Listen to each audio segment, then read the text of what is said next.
Chapitre 10. Du danger des fausses légendes et de la persécution. Le mensonge en a trop longtemps imposé aux hommes. Il est temps qu'on connaisse le peu de vérité qu'on peut démêler à travers ces nuages de fables qui couvrent l'histoire romaine depuis Tacite et Suétone et qui ont presque toujours enveloppé les annales des autres nations anciennes.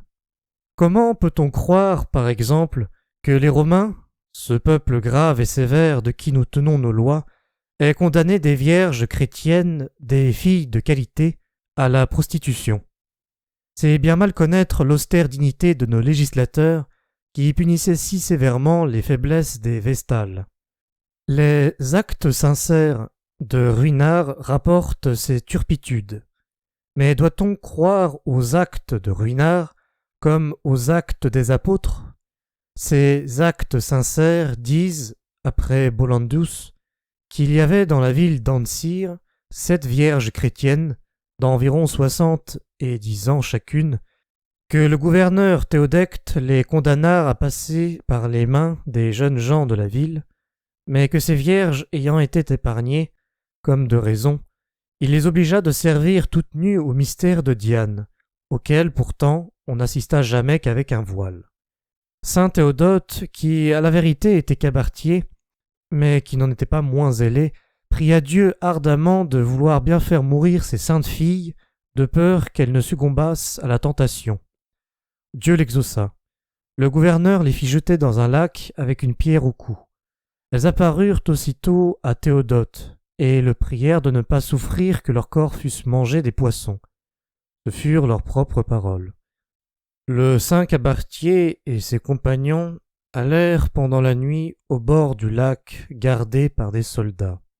Un flambeau céleste marcha toujours devant eux, et quand ils furent au lieu où étaient les gardes, un cavalier céleste, armé de toutes pièces, poursuivit ses gardes, la lance à la main. Saint Théodote retira du lac les corps des vierges. Il fut mené devant le gouverneur, et le cavalier céleste n'empêcha pas qu'on ne lui tranchât la tête. Ne cessons de répéter que nous vénérons les vrais martyrs, mais qu'il est difficile de croire cette histoire de Bollandus et de Ruinart. Faut-il rapporter ici le conte du jeune saint Romain? On le jeta dans le feu, dit Eusèbe, et des Juifs qui étaient présents insultèrent à Jésus-Christ qui laissait brûler ses confesseurs, après que Dieu avait tiré Sidrac, Misac et Abdenago de la fournaise ardente. À peine les Juifs eurent-ils parlé que saint Romain sortit triomphant du bûcher. L'empereur ordonna qu'on lui pardonnât, et dit au juge qu'il ne voulait rien avoir à démêler avec Dieu. Étrange parole pour Dioclétien. Le juge, malgré l'indulgence de l'empereur, commanda qu'on coupât la langue à saint Romain, et quoiqu'il eût des bourreaux, il fit faire cette opération par un médecin. Le jeune Romain, né bègue, parla avec volubilité dès qu'il eut la langue coupée. Le médecin essuya une réprimande, et pour montrer que l'opération était faite selon les règles de l'art, il prit un passant et lui coupa juste autant de langue qu'il en avait coupé à saint Romain, de quoi le passant mourut sur le champ. Car, ajoute savamment l'auteur, l'anatomie nous apprend qu'un homme sans langue ne saurait vivre. En vérité, si Eusèbe a écrit de pareilles fadaises, si on ne les a point ajoutées à ses écrits, quel fond peut-on faire de son histoire? On nous donne le martyre de sainte Félicité et de ses 7 enfants, envoyés, dit-on, à la mort par le sage et vieux Antonin, sans nommer l'auteur de la relation. Il est bien vraisemblable que quelque auteur plus zélé que vrai a voulu imiter l'histoire des Maccabées. C'est ainsi que commence la relation. Sainte Félicité était romaine, elle vivait sous le règne d'Antonin. Il est clair, par ces paroles, que l'auteur n'était pas contemporain de sainte Félicité. Il dit que le préteur les jugea sur son tribunal dans le champ de Mars, mais le préfet de Rome tenait son tribunal au Capitole, et non au champ de Mars, qui, après avoir servi à tenir les comices, servait alors aux revues des soldats, aux courses, aux jeux militaires. Cela seul démontre la supposition. Il est dit encore qu'après le jugement, l'empereur commit à différents juges le soin de faire exécuter l'arrêt, ce qui est entièrement contraire à toutes les formalités de ces temps-là et à celles de tous les temps. Il y a même un saint Hippolyte que l'on suppose traîné par des chevaux, comme Hippolyte, fils de Thésée. Ce supplice ne fut jamais connu des anciens Romains, et la seule ressemblance du nom a fait inventer cette fable. Observez encore que dans les relations des martyrs, composées uniquement par des chrétiens même, on voit presque toujours une foule de chrétiens venir librement dans la prison du condamné, le suivre au supplice, recueillir son sang, ensevelir son corps, faire des miracles avec les reliques. Si c'était la religion seule qu'on eût persécutée, n'aurait-on pas immolé ces chrétiens qui assistaient leurs frères condamnés et qu'on accusait d'opérer des enchantements avec les restes des corps martyrisés? Ne les aurait-on pas traités comme nous avons traité les Vaudois, les Albigeois, les Hussites, les différentes sectes des protestants? Nous les avons égorgés, brûlés en foule, sans distinction ni d'âge ni de sexe. Y a-t-il, dans les relations avérées des persécutions anciennes, un seul trait qui approche de la Sainte-Barthélemy et des massacres d'Irlande? Y en a-t-il un seul qui ressemble à la fête annuelle qu'on célèbre encore dans Toulouse, fête cruelle, fête abolissable à jamais, dans laquelle un peuple entier remercie Dieu en procession et se félicite d'avoir égorgé, il y a 200 ans, 4000 de ses concitoyens? Je le dis avec horreur, mais avec vérité. C'est nous, chrétiens, c'est nous qui avons été persécuteurs, bourreaux, assassins. Et de qui? De nos frères. C'est nous qui avons détruit 100 villes, le crucifix ou la Bible à la main, et qui n'avons cessé de répandre le sang et d'allumer des bûchers, depuis le règne de Constantin jusqu'aux fureurs des cannibales qui habitaient les Cévennes. Fureurs qui, grâce au ciel, ne subsistent plus aujourd'hui. Nous envoyons encore quelquefois à la Potence de pauvres gens du Poitou, du Vivarais, de Valence, de Montauban.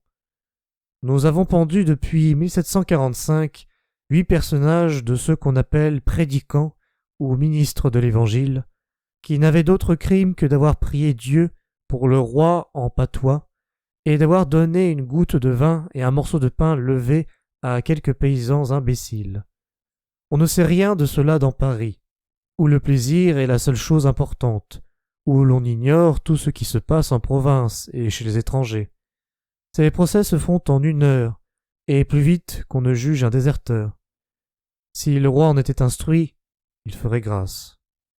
On ne traite ainsi les prêtres catholiques en aucun pays protestant. Il y a plus de 100 prêtres catholiques en Angleterre et en Irlande. On les connaît, et on les a laissés vivre très paisiblement dans la dernière guerre. Serons-nous toujours les derniers à embrasser les opinions saines des autres nations? Elles se sont corrigées. Quand nous corrigerons-nous? Il a fallu 60 ans pour nous faire adopter ce que Newton avait démontré. Nous commençons à peine à oser sauver la vie à nos enfants par inoculation. Nous ne pratiquons que depuis très peu de temps les vrais principes de l'agriculture. Quand commencerons-nous à pratiquer les vrais principes de l'humanité? Et de quel front pouvons-nous reprocher aux païens d'avoir fait des martyrs, tandis que nous avons été coupables de la même cruauté dans les mêmes circonstances? Accordons que les Romains ont fait mourir une multitude de chrétiens pour leur seule religion. En ce cas, les Romains ont été très condamnables. Voudrions-nous commettre la même injustice? Et quand nous leur reprochons d'avoir persécuté, voudrions-nous être persécuteurs? S'il se trouvait quelqu'un assez dépourvu de bonne foi, ou assez fanatique, pour me dire ici « Pourquoi venez-vous développer nos erreurs et nos fautes? Pourquoi détruire nos faux miracles et nos fausses légendes? Elles sont l'aliment de la piété de plusieurs personnes. Il y a des erreurs nécessaires. n'arrachez pas du corps un ulcère invétéré, qui entraînerait avec lui la destruction du corps. Voici ce que je lui répondrai. Tous ces faux miracles par lesquels vous ébranlez la foi qu'on doit au véritable, toutes ces légendes absurdes que vous ajoutez aux vérités de l'Évangile, éteignent la religion dans les cœurs. Trop de personnes qui veulent s'instruire et qui n'ont pas le temps de s'instruire assez disent « Les maîtres de ma religion m'ont trompé, il n'y a donc point de religion. Il vaut mieux se jeter dans les bras de la nature que dans ceux de l'erreur. J'aime mieux dépendre de la loi naturelle que des inventions des hommes. » D'autres ont le malheur d'aller encore plus loin. Ils voient que l'imposture leur a mis un frein, et ils ne veulent pas même du frein de la vérité. Ils penchent vers l'athéisme. On devient dépravé parce que d'autres ont été fourbes et cruels. Voilà certainement les conséquences de toutes les fraudes pieuses et de toutes les superstitions. Les hommes ordinaires ne raisonnent qu'à demi. C'est un très mauvais argument que de dire « Voragine, l'auteur de la légende dorée, et le jésuite Ribadeneira, compilateur de la fleur des saints, n'ont dit que des sottises. Donc il n'y a point de Dieu. Les catholiques ont égorgé un certain nombre de huguenots, et les huguenots, à leur tour, ont assassiné un certain nombre de catholiques. Donc il n'y a point de Dieu. On s'est servi de la confession, de la communion et de tous les sacrements pour commettre les crimes les plus horribles. Donc il n'y a point de Dieu.